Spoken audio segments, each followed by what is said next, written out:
Une rencontre décisive qui devrait marquer un tournant dans le cycle infernal de violence qui meurtrit les populations de l'Est de la République démocratique du Congo. La tripartite de Luanda sur la situation sécuritaire à l'Est de la RDC s'est terminée ce mercredi soir par l'établissement d'une feuille de route sur le processus de pacification de la région Est de la RDC. Tout commence par une rencontre à trois entre les présidents Joao Lourenço, Félix Antoine Tshisekedi Tshilombo et Paul Kagame. Pas de communiqué final, mais un point de presse commun des trois présidents et une volonté commune affichée de faire baisser la tension entre les deux voisins.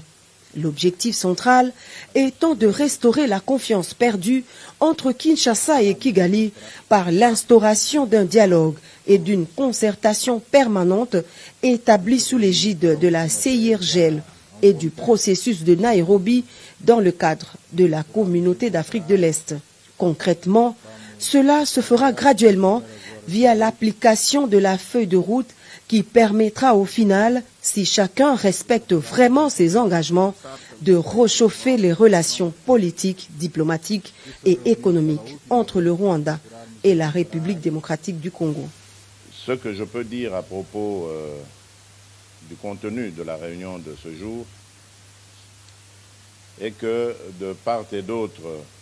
il y a eu en tout cas l'intention manifeste d'avancer et de mettre fin à cette crise. Comme l'a dit le président Lourenço, il s'agit de rétablir la confiance entre nos deux pays et surtout nos deux peuples. Une confiance qui a malheureusement été rompue alors que, à mon sens, tout allait bien dans la voie de la normalisation entre nos deux pays. Je m'étais entrepris, en tout cas, de tirer un trait sur le passé dès mon arrivée à la tête de la République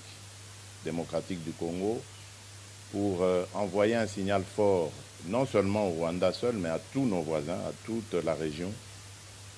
de mon intention d'avoir des relations désormais tournées vers des échanges profitables à nos pays, à nos populations, et de regarder plutôt vers le développement de cette région qui, à mon sens, est l'une des plus riches d'Afrique, plutôt que de verser dans des tensions inutiles comme on a pu l'observer dans le passé. À court terme, la nouvelle donne passe par la relance de la commission mixte RDC-Rwanda. La première rencontre de cette commission mixte,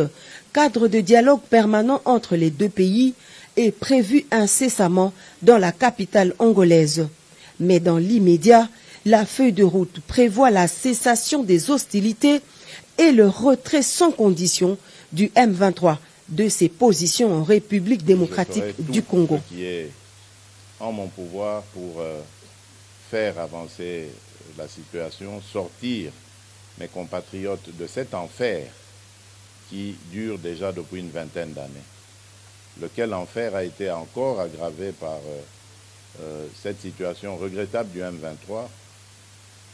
un groupe armé qui pourtant était déjà en discussion avec nous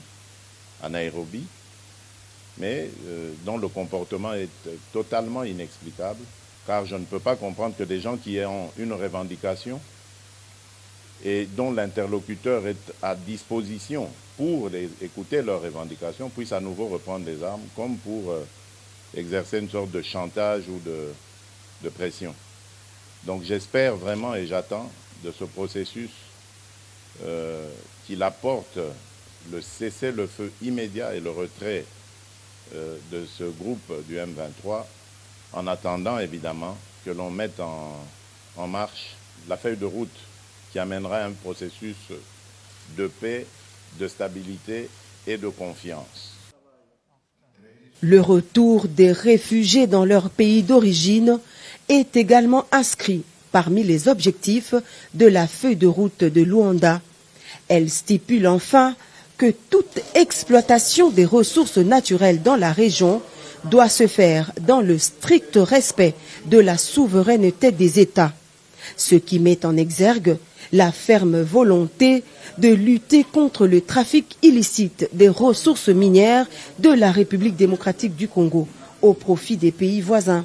Le chef de l'État, Félix Antoine Tshisekedi Tshilombo, garde ainsi le cap de la fermeté pour la défense de la souveraineté nationale et en même temps une ouverture au dialogue diplomatique sincère pour imposer la paix à l'est de la RDC. Le président de la République et sa délégation sont rentrés au pays ce mercredi soir.